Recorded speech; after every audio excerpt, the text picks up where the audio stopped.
Thank you so much to everyone for joining me here. We are talking about systems for real estate agents. We are notorious for running around a million miles an hour with our hair on fire because the dirty little secret of our industry is that's kind of fun and it makes us feel important when we're really busy, right? The thing is, it doesn't make us efficient and it doesn't increase our service. It just gives us stuff to talk about at parties, how we're so busy. But a lot of our busyness is unnecessary, and systems can really make that go a little bit smoother. So that is what we are going to talk about today. I don't know why there is red marks on my screen. So hopefully that's not persistent the entire, I don't know how to fix it. So hopefully it's not there. But in any case, I think of systems as an acronym for save yourself time, energy, and money. I didn't come up with that. I stole that from Brian Buffini. He probably didn't come up with it either, but it's a great acronym because it's so true. Being able to do things and then duplicate it makes you more efficient, gives you more consistent. Sorry, I'm thrown off because I have these red marks. I guess we're just going to have to put up with it because it's on every screen. I don't know where that came from, but anyways, a little bit about me. Like, why the world would I be the one teaching this class? One thing that I think I've realized over time that is maybe a little bit oddball about me, and I'm just going to embrace it and love it, is I do love to run. But beyond that, I love to run in silence. And I like to just think, and it's a great time for me to decompress and think about what's coming up in my day, solve whatever problem has been on my mind. It's just a really great time to think.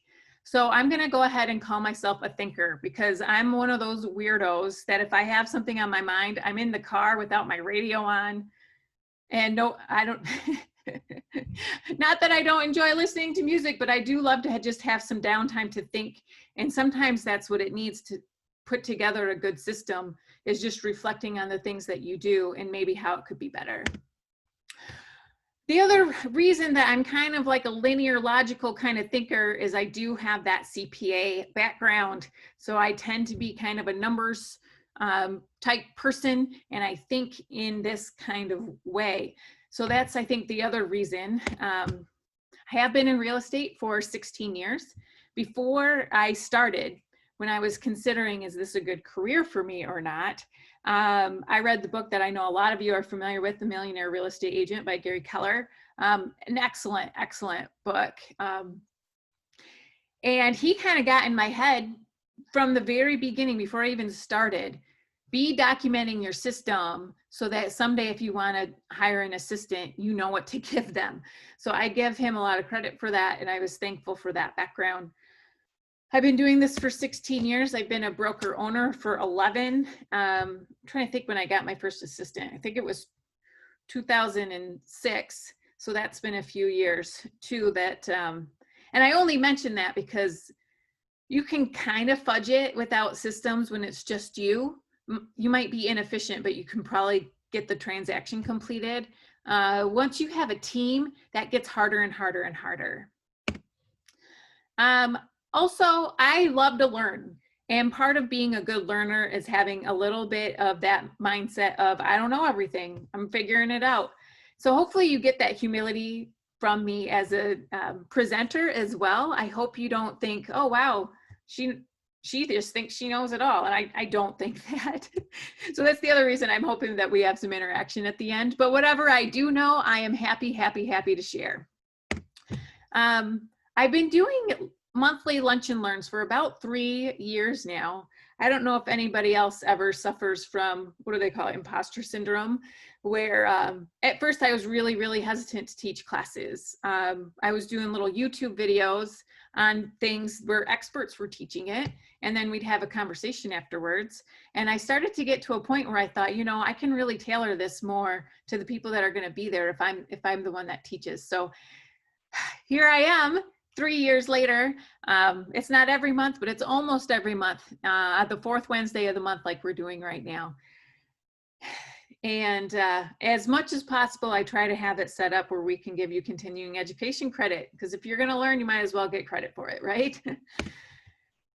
So now that you know a little bit about me, well, and maybe before I move on from about me, I think the other thing that gave me a little bit of confidence to talk about systems and what I do for systems, or what made me think I'd have something to share, is I did an exercise one time with my team where it was kind of like a build you up kind of exercise.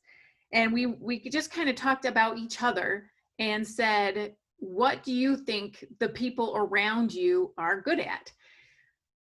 And what was interesting to me that I didn't really realize, and I didn't know that other, you know how sometimes when something comes easily to you, you don't see it?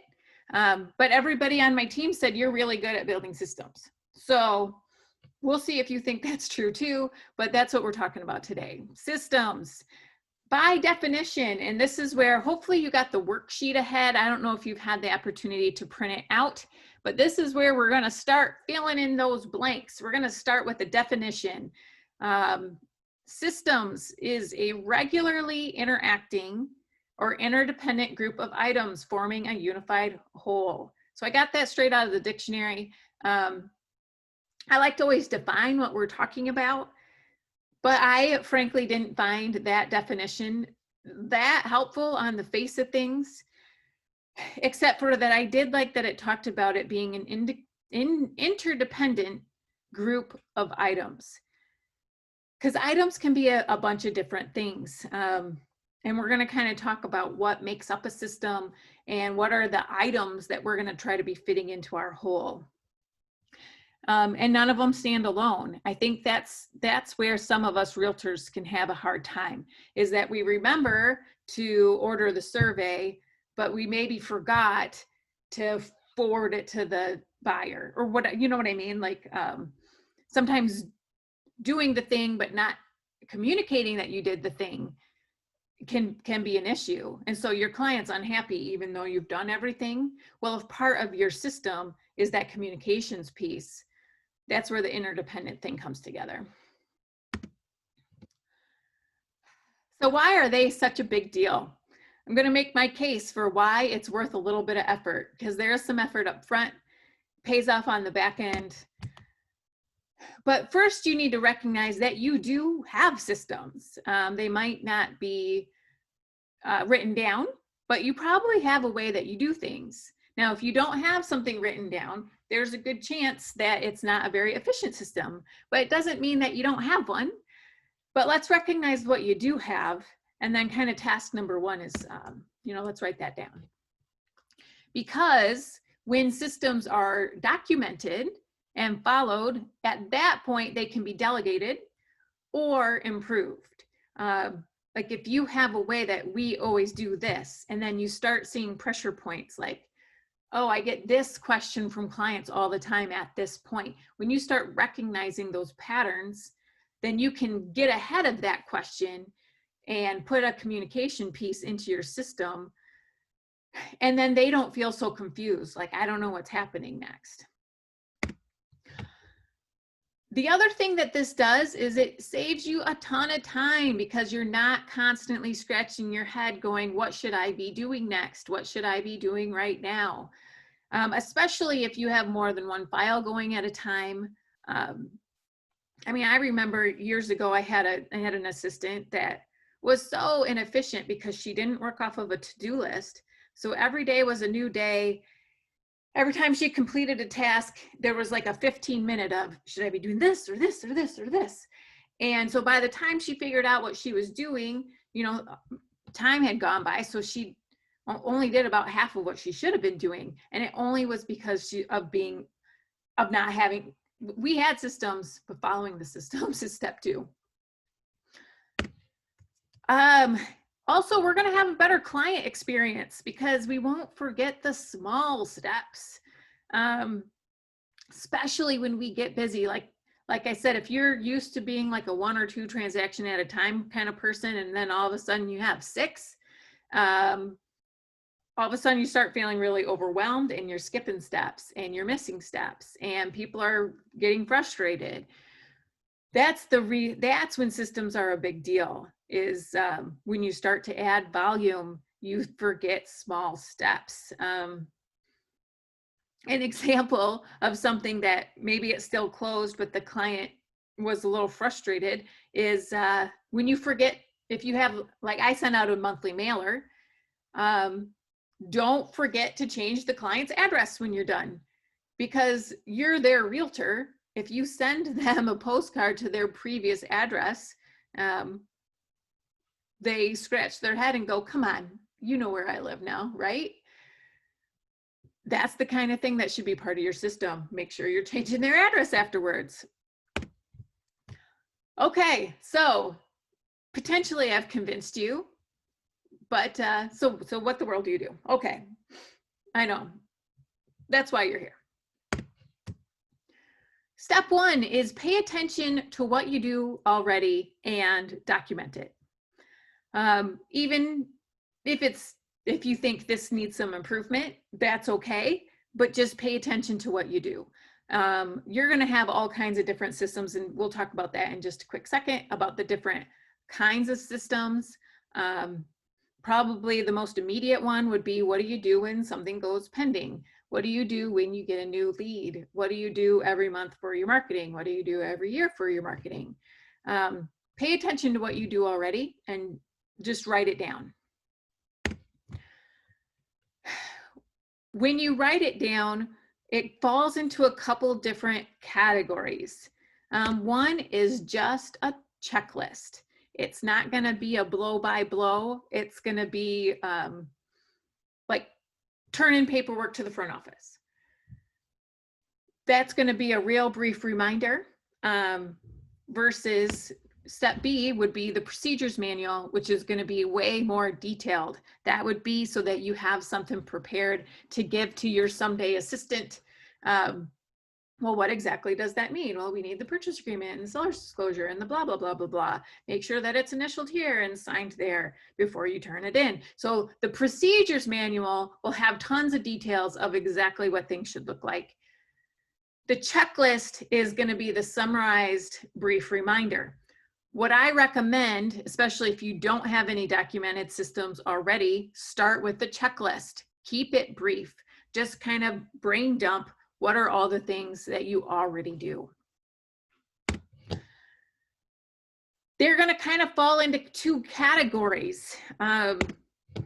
One are time-based, things that you do on a regular time intervals, or that you want to do on regular time intervals. That's why we put systems around it, to make sure that we're doing things more consistently. An example of this would be we send out a newsletter to our database on the 1st of every month. If you don't think about it until the 1st, it doesn't go out on the 1st. So what are the systems that need to go around that? We have to have content. We have to, you know, if it's something that is goes in an envelope, we have to arrange for it to be folded and stuffed and put the address labels on and put the postage on. And when do all of those things need to happen? And when does it need to go to the printer? And when do we need it back from the printer? And when do we need things designed? So it's just kind of like the lead up of, to get our thing out on the 1st, what are all the things that need to happen? So it's kind of a time-based to-do list. That's an example of a time-based, because it's something we want to make sure that goes out by the 1st. Marketing things tend to be our time-based things. Maybe Mondays are your lead follow-up day. So what's going to be your system for that? Probably make sure you have a place that's catching those leads so that you remember who to follow up with, and that you're looking at your notes and you're making sure that you have phone numbers, and then you're time blocking time that you're actually making the contact. That's another example. The other type of system is going to be more project-based. That is going to be client or event driven. Obviously, the best example of that is when something goes pending. So all of a sudden that triggers a checklist of things that need to be done because a transaction just went pending. And we are going to work through an example. I'm going to show you my checklists for listings. So from the time that somebody says, hey, Julie, come list my house, to the time that we not just leave the closing table, but all the things that we do post-close. I'm going to quick show you what my checklist looks like. So and that is definitely a project-based type of system. Okay, so what makes up our systems? The first thing is the trigger. What is it that causes your system to start happening? So for example, if I want somebody in my lead follow-up system, I work almost 100% by referral. So maybe you'd have two different systems depending if it's a referral type lead or if it's like an internet type cold lead. You'd probably have two different systems for that because the way that you're going to follow up is going to look different. So for me, my trigger is I write a thank you note. And then I can give that to my assistant, and she knows that based on that, it has to get into our into our system, and then that starts the new lead checklist and everything that needs to go on there. So obviously, the appending checklist is going to get triggered by a completed contract. So just be thinking about, okay, what is it? Yes, I have this intention of doing this, this, this, and this. What's going to be the thing that gets the ball rolling? What's my trigger? The other thing, obviously, that we want to be really aware of are deadlines. Not just close date, but all the dates that happen along the way. Like in my example of getting the newsletter out. Of course, I had a deadline for actually putting everything in the mail, but if that's my only deadline, I might miss steps along the way because I also have to have a deadline of when things need to be designed and when things need to go to the printer and when I need them back from the printer and when they need to be full. You get the idea. I have mini deadlines along the way. If you build in a little bit of cushion, if you miss a deadline here or there, you're still going to be okay as far as getting the entire project completed in time. If you have a team, or maybe if you don't, but you're thinking you might have one someday, that's going to be another component of your system is who's responsible for getting that task completed. The bigger the team you have is, the more important it is that you're kind of talking to each other and making sure that if something that somebody else does, once that's completed, it triggers your part. You just need to make sure that communication of them being done is part of your system. So then the more, I didn't label this because I couldn't think of a good word, but then we kind of get into the items that make up your system. Some things are just like appointments. Other things that we put on our calendar are, end date to the purchase agreement, when the inspection period is over, things of that nature that happen on a day. So whether that's the newsletter going out on the 1st or closing happening on the 25th, those are things that are going to go on our calendar. Some things are just tasks. Our to-do list items. So we use a program, and I'll talk a little bit more about at the end. We'll talk about different softwares that are available for project management. We use one that's called Daylight, so I'll probably talk about that one a little bit more because I'm most familiar with it. But that is a really great just project management, task list management. And I can kind of sort my list either based on the different projects that I have going or which one has the highest priority, that kind of thing. Communication items. When I show you my example, I think it'll make more sense, but we have like certain emails that go out at certain points during the transaction that address common questions that we get often. Things like once inspections are over and we send them out an email saying, hey, now the job really, the heavy lifting is the lender. Make sure they have everything they need. Oh, by the way, don't screw up your credit. You might forget to tell them not to screw up their credit. They might not be thinking that buying new furniture for their new house is a terrible idea.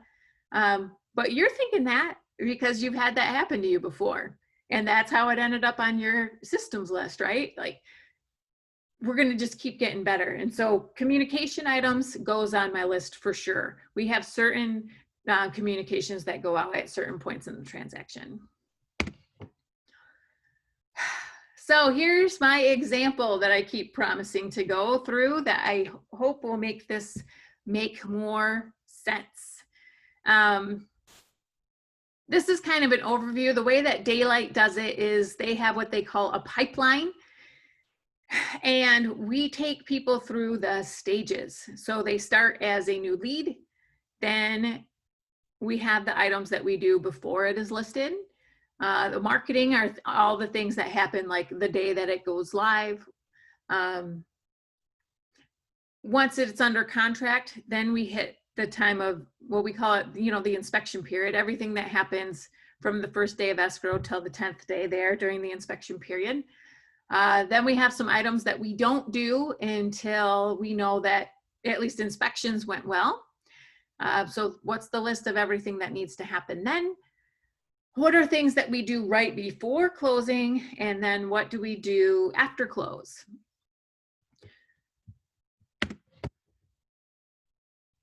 So the way that our system is set up is we tell them the start date and the end date, and it puts things on our task list based on that day.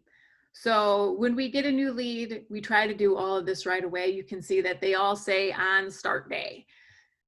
So we're going to send a thank you note. We're going to make sure that we have all their contact info. Daylight, of course, is our project management CRM.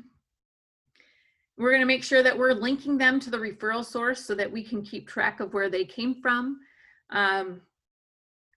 We also want to make sure that we recognize that that person that referred them made a referral and in what year. I do several events a year where it's only open to people who have either done business with me or referred me. So I like to tag them with when they referred me so that I can make sure they get invited, and just kind of keep an eye on who used to refer me a lot and maybe they don't now, or they did 1 5 years ago and now they did 3. So I should, make sure that I'm paying extra gratitude to them, et cetera, et cetera. I just try to tag them. And I'm going to make sure that they're on my newsletter list. Oftentimes people reach out and they're not going to be ready for 4 or 5 months. And I want to make sure that even if I'm not calling them every week saying, how's it going, how's it going, how's it going, that they are getting communications from me in the regular way. And it starts to let them know the consistency with which I do things. I do my coaching with Buffini and Company, and they have a CRM that they call Referral Maker.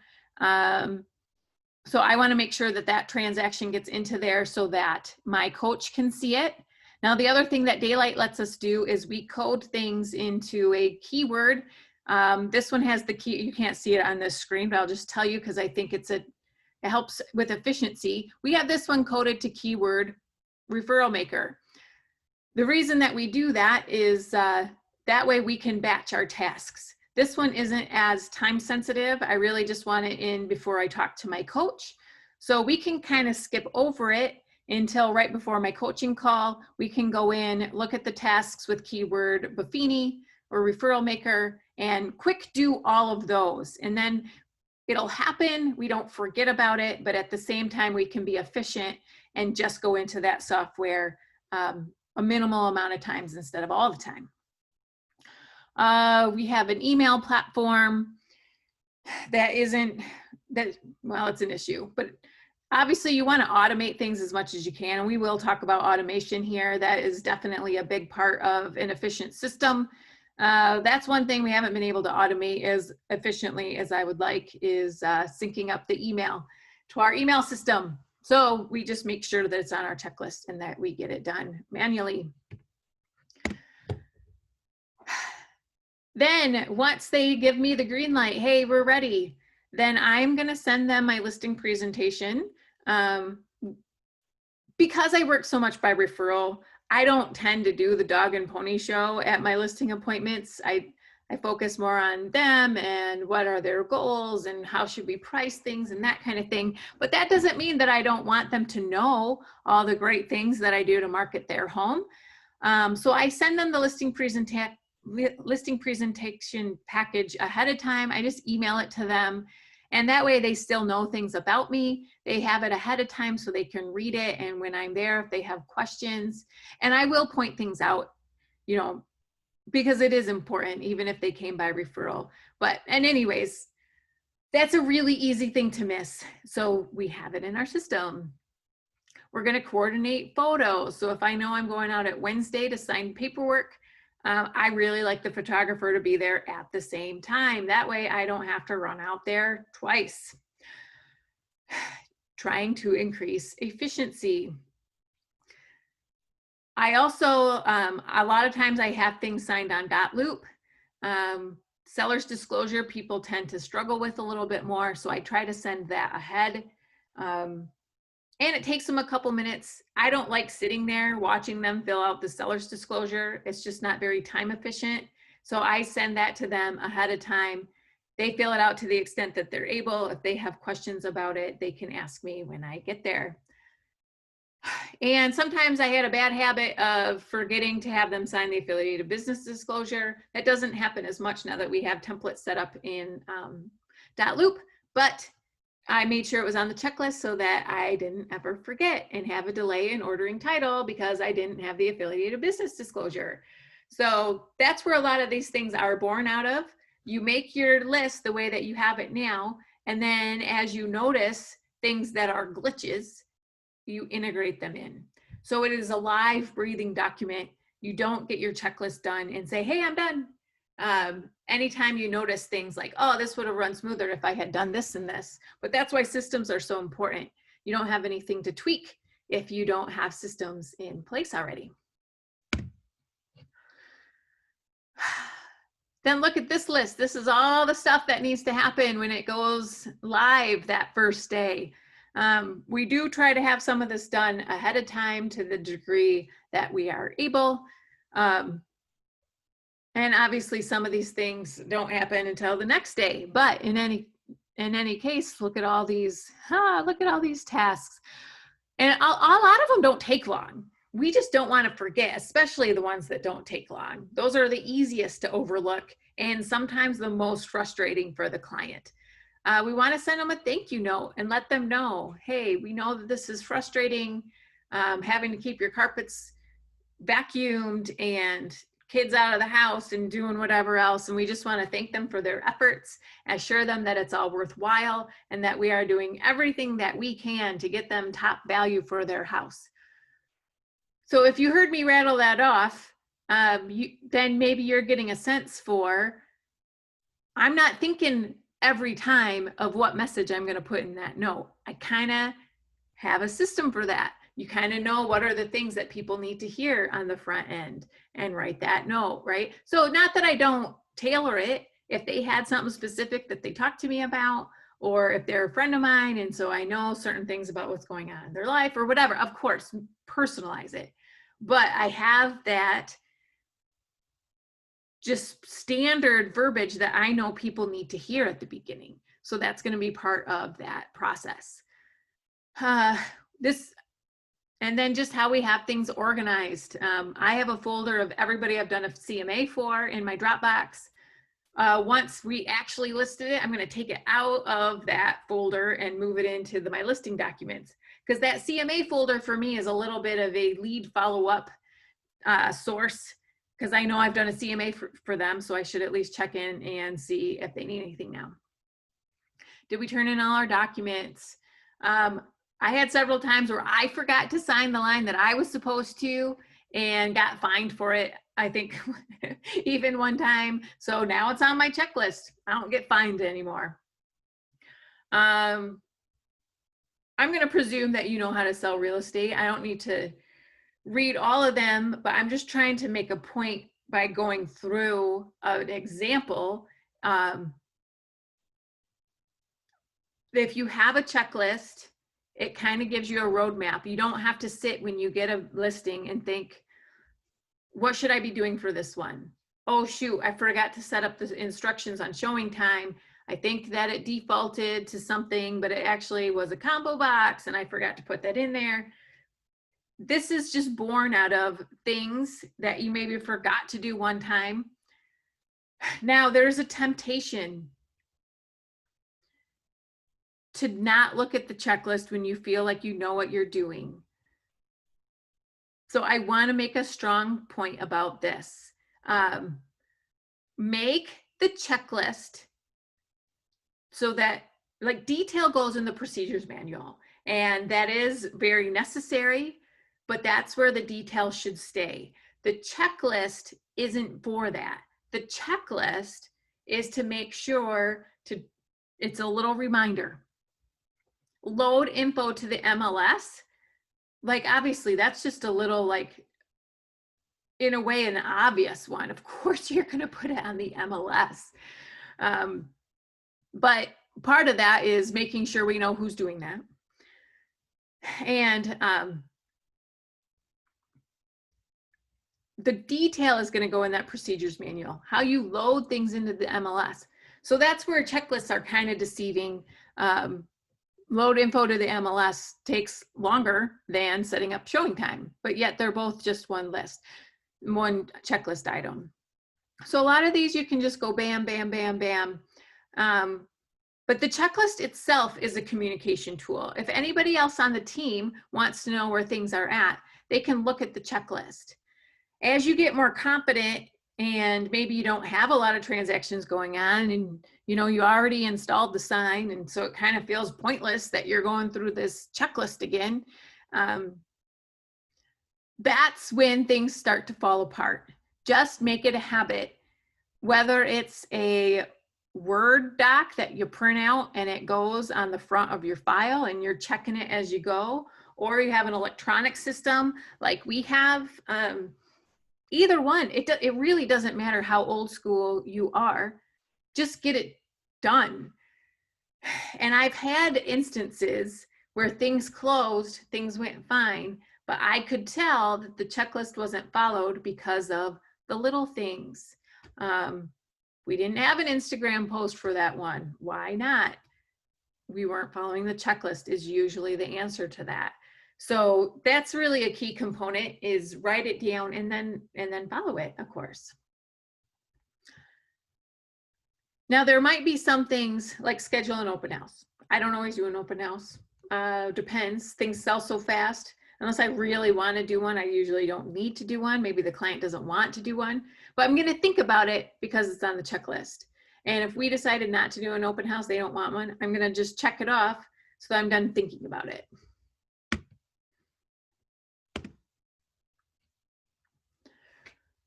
Then once we're under contract, we're going to go to inspection. We call it the inspection period. So I don't have like an escrow period because we have that split into a couple different pipeline items. So the things, as soon as it goes pending, you can see that we have one that's asterisk, asterisk, asterisk, cancel any future showings. Just because of how the to-do list, we wanted to call special attention to it on somebody's task list to make sure that once we go under contract that we don't allow the house to continue to be shown, because buyers agents hate that and sellers do too, when somebody shows up at the door and the house is sold already. And that's a really easy thing to overlook when you have a whole lot of other things that you're trying to get done. So it has asterisks for a reason, because we forgot one time and it wasn't good. So then it gets on your checklist and it makes it part of your system. Make sure you change it to pending. You know, sometimes that's some discretion if we want to do it that first day or not. But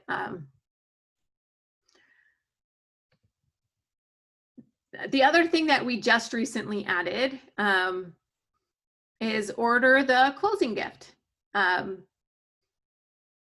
Where you think, maybe you're thinking, man, that's early. Sometimes what happens is I think of it on close day where I go, oh shoot, I don't have a close gift. Really hard to get them something cool the day of. Nope, those people are getting a Home Depot card. You know what I'm saying? But if I can think of it right as it goes pending, I can get them something more tailored to them. Especially like one thing that I love to do, and this isn't necessarily systems related, it's just a little tip for you, I guess. If you have a seller that, especially if they've lived in their house for a while, or they did a lot of renovation, and you can tell they have a special emotional bond, even though they don't need that house anymore, where they're going next fits their life better, they're still really sad about moving on. I get them a photo book, all the listing pictures, and I know I can just send them the Dropbox file of all their pictures and they'll have the pictures, but there's something about having something for your coffee table. And I literally have people start crying when I give this to them. It is the greatest gift, but you can't decide to get them a photo album the day of. You have to think of it when it first goes pending. So that's why it's on the checklist now. Once we're past inspections, it's not nearly as long of a list, but we still have a little bit of a list. All the things that we didn't want to do until we knew that the transaction was a little bit more solid and we've gotten past inspections, especially things that cost money, like your well and septic inspection, for example. Don't want to wait too long, obviously. Especially the availability of inspectors. Doesn't mean you can't think about it until then, but that's when we want to make sure that it's on the calendar. Then as we get almost to close, we're gonna, obviously make sure closing is scheduled. Another one born out of a mistake, when I didn't get something that I had paid for, didn't end up on the settlement statement. So I didn't really want to go to the client after the fact and say, hey, you still owe me $100. So I just ate it.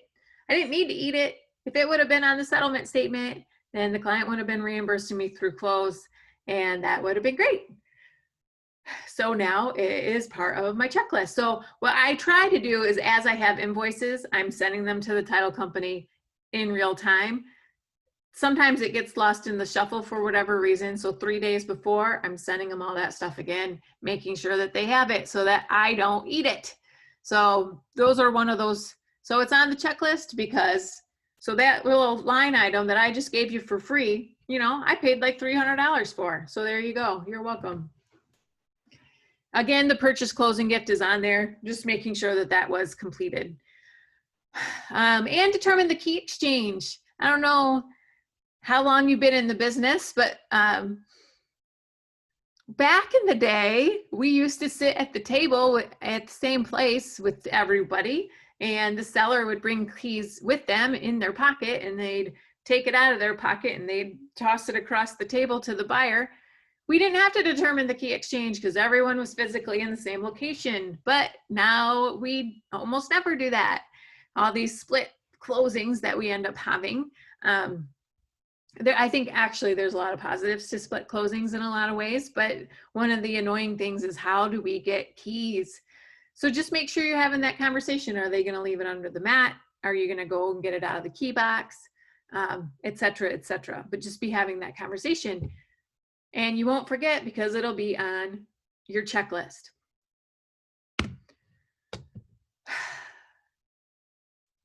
Once it's closed, man, I thought I was done. How come spend my check isn't on the list? Well, you'll do that one without a reminder. But we're gonna obviously make sure you change it to sold. I want it on, reported to my coach that it's in my transactions. I have a little system where in January, I send everybody a copy of their settlement statement for tax purposes. But all during the year, we are making copies of the settlement statement, putting them in envelopes with the cover sheet, so that when January rolls around, there's really nothing left to do except for put postage on it and get it in the mail. That happens because it's on my post-closing checklist. We're going to make sure all the files are out of .loop, and Dropbox is more of our permanent storage place. And then we know everything that's in Dropbox, our final documents. We're going to, like I said, change the address so that you're not sending them things that hit their old address. Nothing makes you feel more stupid than when they call you and say, hey, we just got mail forwarded. You know that we moved, right? Do that. Make sure you remove the sign and key box. So I had one time where it was like a year or two later, somebody called me and said, can you come get this key box? And, you know, it's not something it was definitely out of sight, out of mind. I didn't realize I hadn't done that. I felt really bad that they had struggled with it for a year. Don't forget, make sure you have it on your checklist, which we had in a previous checklist. Once it goes pending, make sure you get that sold sign over there. That's another one that's easy to miss because it's not in front of you. You're not looking at it, but that's some good marketing that you're missing out on if you don't get that sold sign over there. We have in SurveyMonkey a survey set up that we just, once it's closed, we send over to them and just ask them how they did. So that's easy. Once you have it set up, you just have to have it as part of your system that you have the survey already to just send it out. We also make a habit of making sure we go in and claim that sale on Zillow. So I think I've made this point already, but I'm going to keep making it. Part of what's great about documenting your systems is that it gives you the opportunity to keep improving them. We'll have, actually we have a Facebook group. It had been called Clarity Conversations. Now we call it Training or Train with Clarity Insiders. I will send you a link to it so that you can join the conversation. But this will be one of those extras that we put in the Facebook group. Some of our communication emails. We just added one recently that I'm a fan of. We were getting a lot of people that were confused about when do they make their last payment. You know, it's due on the 1st, but we don't have anything until, you know, we don't have a late fee until the 15th. And when should we send it? Well, they might not be thinking, and maybe you aren't either, like it takes a few days for the payoff to get from the title company to the bank. So even if it's till like the 10th, you should probably be making sure that that payment is made, but you want your payment to be posted before you order the payoff. So just working that timing. It's harder to work that timing if you didn't get any notice to the client of what they should be thinking about. Maybe they want to just eat the late fee, and that's fine too, obviously, but you want to make sure that they know that that's what they're doing. So I noticed a trend where I was getting questions all the time. Hey, should I make this payment? Hey, should I make this payment? So we put together an email explaining the pros and cons of making the payment or not, and the timing of when you should or when you shouldn't. That letter I will have in the Facebook group. So go ahead and check that out. I don't know that it's there already, but it will be really soon if it's not already.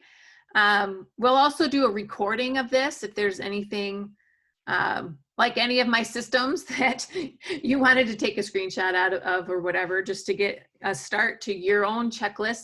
I actually will have, it's kind of a genericized version of what I just posted, but we will have that on the Facebook group as well, just as a place to get you started. So hopefully that's what it does. And it's obviously just one little facet. It's an example of what things could look like. We have a different checklist for when it's a buyer. It's similar, but there's obviously steps that you do with the buyer that you don't do with the seller. When you're on the you know, once it goes pending, if you're the seller, you order the well and septic, but if you're the buyer, you just want to be aware of the results. So it just is a little bit different. So we have several different things. Even for this webinar, we have a whole line of things that we do, with this being our deadline. Of course, this the reminder emails that need to go out, getting it registered with CE Marketplace, et cetera, et cetera, et cetera. If we don't think about any of those things till the morning of, you don't get your Con Ed credit, and that's no good. So this is another system that we have. So just to give you examples, I don't mean to use system interchangeably with checklist, but it is kind of, it's an important part for sure. So I didn't talk a lot about automation except for to just mention it. So I'm going to do that here a second. I don't know if any of you are familiar with Zapier. That is one of the greatest automation add-ons because its whole role is to talk between the different systems. So for example, I'll just give you a webinar example. When we use a program called Wufoo as our sign-up sheet. So when you tell me, hey, I'm going to come to your Con Ed class, we get excited that you're coming, and we want to make sure that you get any follow-up emails. So what we have done is we have set up, they call them Zaps.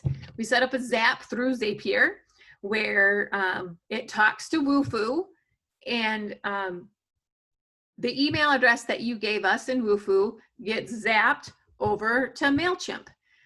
And that way, and it gets tagged that you're coming to this webinar, and that way, when it's time for you to get a reminder email, you are on that list. So what that does with that automation is, without me seeing it or needing to do anything except for the initial setup, is I'm increasing my service to you in making sure that you get the reminder emails. And at the same time, you know, it saves me time because I have now your name and email address to send you reminders and such, but I didn't have to do anything. Automation. I also have, like, if somebody wants to set up an appointment on my website and they request a meeting, I have a Zap set up where it puts them in as a project in Daylight. And then I can put all my follow-up tasks that can serve as my trigger. That's just one of a million things that you can do with Zapier. It's a really great program. You can do your first, I think, 5 Zaps for free if you want to go check it out. But I'm a fan. I'm a fan of that. Daylight is what I use. I love, love, love, love it so much because it's all of my contacts.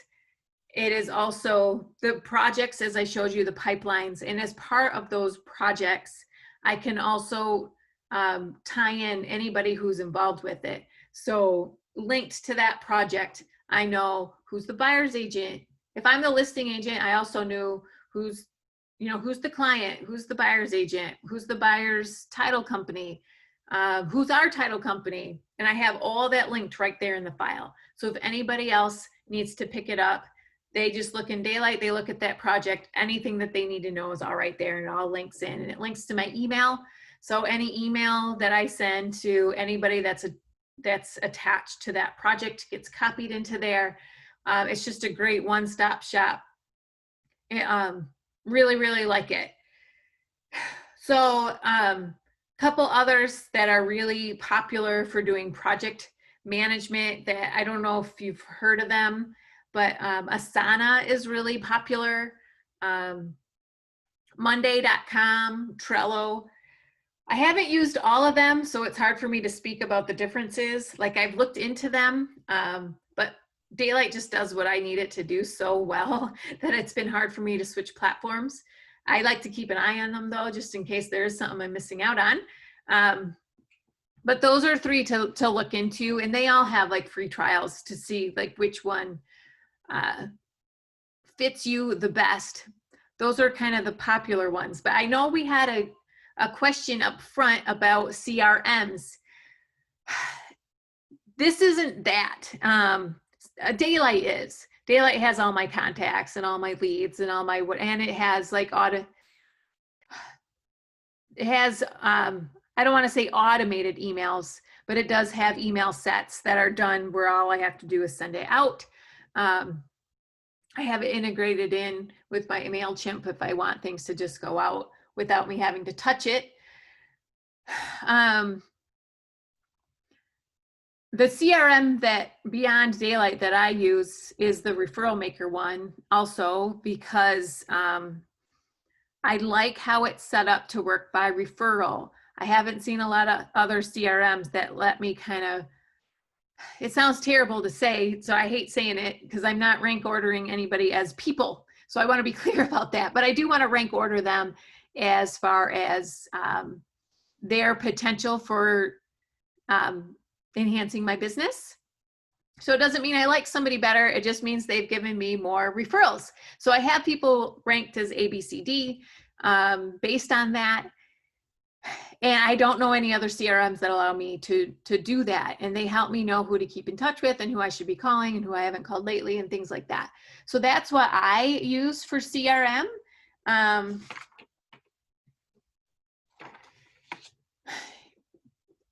But I would love to hear kind of what everybody else is using for software. I guess before I get into questions, I haven't seen too much come up on the chat. I hope that I've touched on things that will help you be more organized. I don't know that I gave you like a file system per se, but hopefully it gives you like a starting point. If you have more specific questions, I would love to hear them.